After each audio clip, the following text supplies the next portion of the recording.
The Cascade Range, a majestic spine of volcanic peaks piercing the sky, stretching across the Pacific Northwest. These ancient and formidable peaks have stood the test of time, witnessing the ebb and flow of nature's cycles. Among them, Mount St. Helens stood for centuries, cloaked in glacial ice and pristine forests. Its snow-capped peak symbolized serene beauty, a tranquil giant resting in the heart of the Cascades. It seemed like a slumbering giant. Its peaceful demeanor hid the immense power lying dormant beneath its surface. But beneath its tranquil facade, a hidden furnace simmered. Earth's fiery breath pulsed within, waiting for the moment to unleash its pent-up power. The mountain's core was a cauldron of molten rock and gas, a volatile mix that could awaken at any moment. The indigenous Cowlitz people knew the mountain's dual nature, calling it Luwala Clough, meaning smoking mountain. They respected its power and lived in harmony with the land, aware of the potential for destruction that lay beneath. Their legends whispered of past eruptions, a reminder that even the deepest slumber can be broken. Stories passed down through generations spoke of fire and ash, of the mountain's wrath and the renewal that followed. For decades, Mount St. Helens lay dormant, its slopes a haven for hikers, skiers, and nature enthusiasts. People came from far and wide to experience its beauty, unaware of the forces brewing beneath their feet. Its serene beauty hid the forces brewing beneath the surface. Little did they know that the giant was about to stir. The mountain's calm exterior was a thin veil over the restless energy within. The year was 1980, and the world was about to witness the raw power of nature unleashed. The signs were there for those who knew where to look.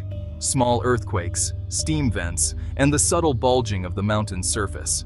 In the annals of geological history, Mount St. Helens was about to etch its name, forever a testament to the awe-inspiring and sometimes terrifying forces that shape our planet. The eruption would become a landmark event, studied by scientists and remembered by all who witnessed its fury. March 1980, a month destined to be forever marked in geological history. A series of earthquakes roused Mount St. Helens, as if the mountain was awakening from a deep sleep. The ground quivered, a subtle yet foreboding sign. Ripples danced across ponds, and trees swayed gently, hinting at the chaos beneath.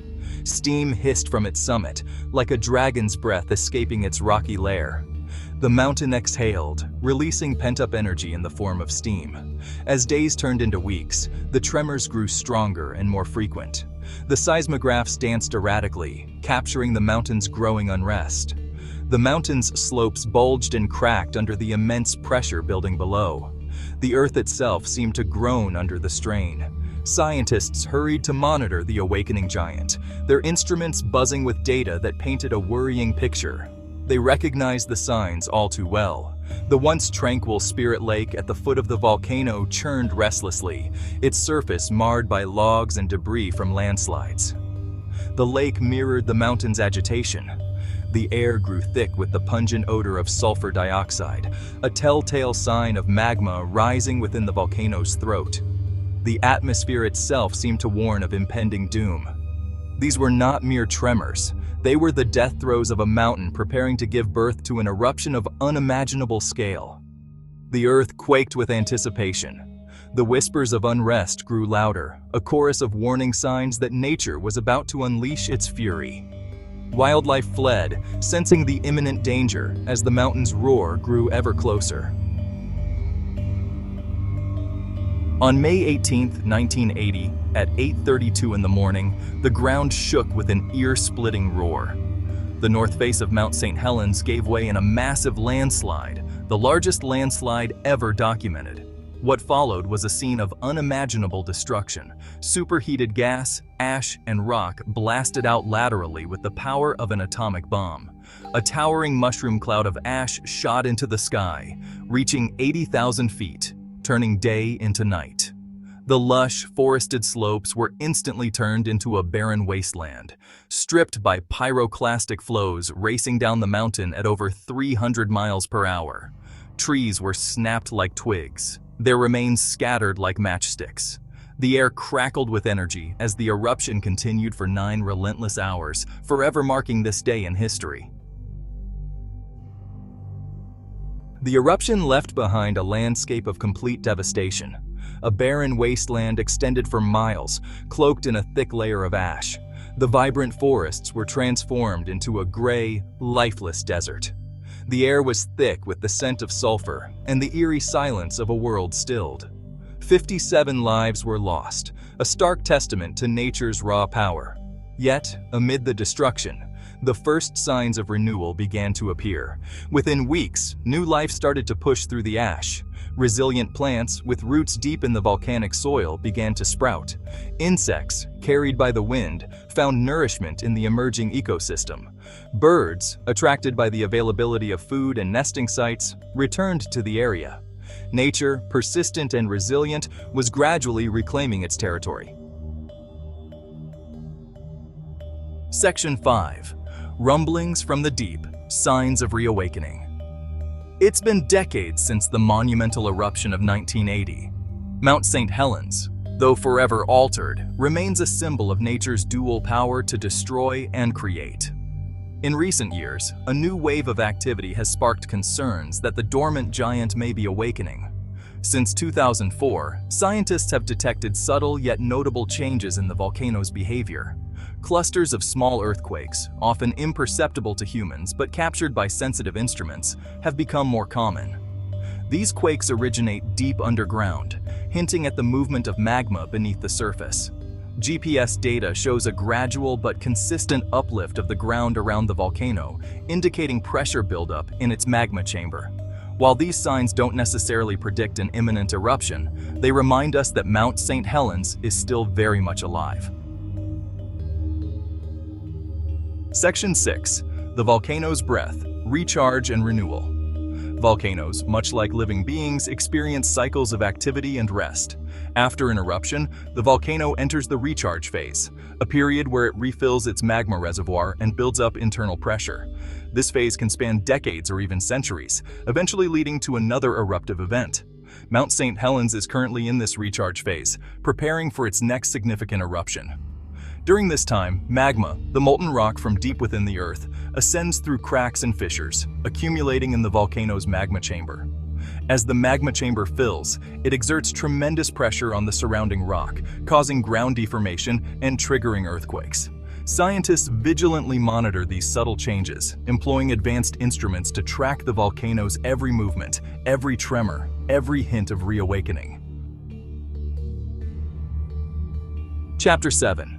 Echoes of Tambora, Lessons from a Volcanic Past.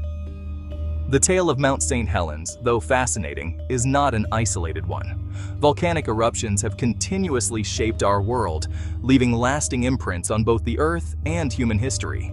A notable example is the eruption of Mount Tambora in 1815, highlighting the profound global effects these natural events can trigger. Tambora's eruption, the most massive in recorded history, far exceeded that of Mount St. Helens. The ash and gases released into the atmosphere enveloped the planet in a volcanic winter, leading to widespread crop failures, famine, and social upheaval. The subsequent year without a summer serves as a stark reminder of the interconnectedness of our planet's systems and the potential worldwide repercussions of significant volcanic events. Section 8. Guardians of the Giant. Vigilance in the future. Mount St. Helens, the dormant giant, is once again showing signs of activity. This awe-inspiring volcano, with its imposing presence and rich history, reminds us of the immense power of nature that lies beneath its calm surface. While the exact timing and scale of its next eruption are unknown, one thing is certain: the volcano will erupt again. The question is not if, but when. And when it does, it will once again transform the landscape and remind us of the ever-changing planet we live on. But this time, we are not unprepared. Unlike in the past, we now possess the tools and knowledge to anticipate its movements. Scientists, equipped with a deeper understanding of volcanic processes and advanced monitoring technologies, act as guardians of the giant, observing its every move. They are the sentinels, always vigilant, ensuring that we are ready for whatever may come. Through meticulous observation and analysis, They aim to unravel the mysteries of the volcano's inner workings, to interpret the signals it sends out, and to predict its behavior with greater precision. To decode the language of earthquakes and ground deformation, to foresee the unforeseeable. Each tremor, each shift in the ground is a clue that brings us closer to understanding the volcano's secrets. Their work is a race against time, a continuous effort to stay ahead of nature's fury. They work tirelessly, day and night, driven by a passion to protect and to learn. The future of Mount St. Helens, like its past, is a story yet to be written. Each chapter is filled with uncertainty, but also with hope and determination. But through scientific vigilance and a profound respect for the forces that shape our planet, we can strive to live in harmony with the dormant giant, ready to face whatever the future may hold. It is a delicate balance, a dance between humanity and nature. With each discovery, each technological advancement, we move closer to a future where we can coexist with these powerful natural forces, understanding them, respecting them, and ultimately living in harmony with them.